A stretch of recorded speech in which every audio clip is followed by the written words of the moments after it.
Kristos Yesu wabi jirenya ko sitnara dabarse bara abarsa ko katina kafalte nake sahin badu nyaba ko ajifte nabafte birmadu Kristos Yesu wabi jirenya ko sitnara dabarse bara abarsa ko katina kafalte nake sahin badu nyaba ko ajifte nabafte birmadu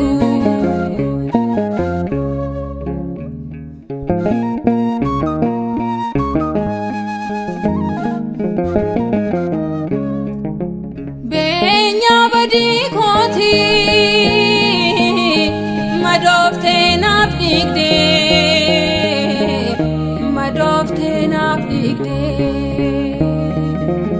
lola nafsi giddu fanno ketindigde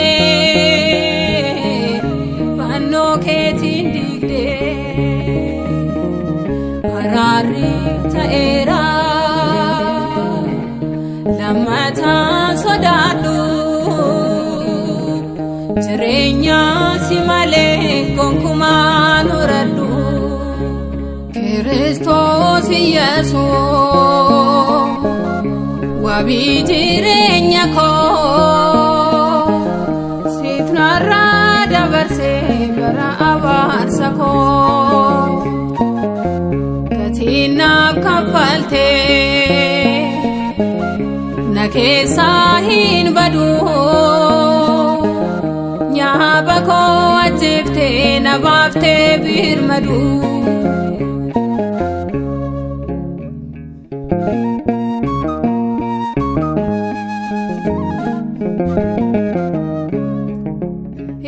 Didiga koti diga keni dame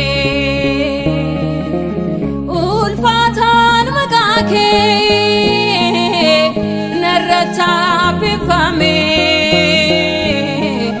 narrata pefame nugawan gelake nalota ketima kalatina kese sinangage fama Kristos Yesu wabi jirenya ko sitnara dabarse bara abarsa ko katina kafalte nake sahin badu nyaba ko ajifte nabafte birmadu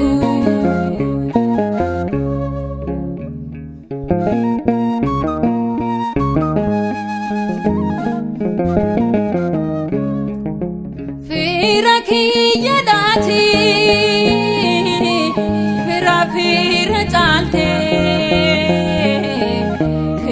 fira chalte fonif diga ketin kannati firomte kanno makake godade topaji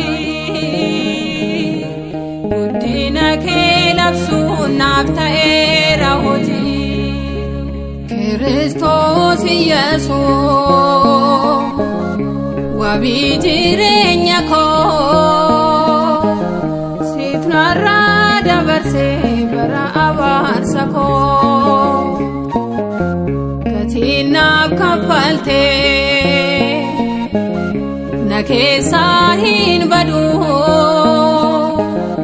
nyaaba koo ajjeeftee na baaftee birmadu.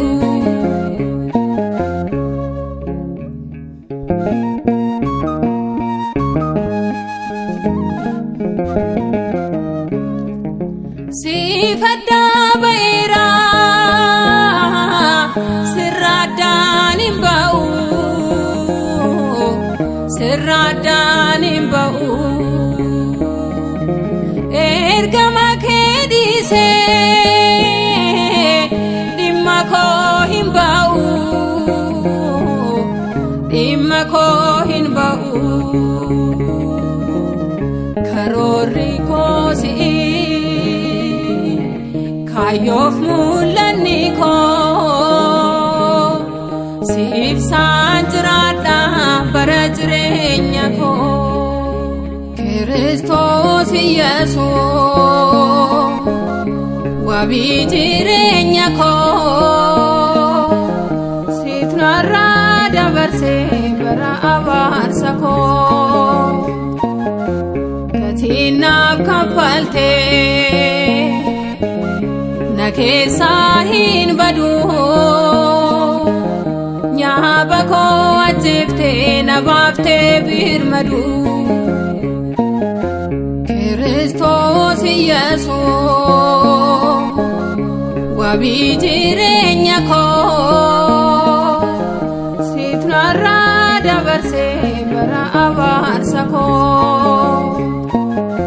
gatii naaf kaffaltee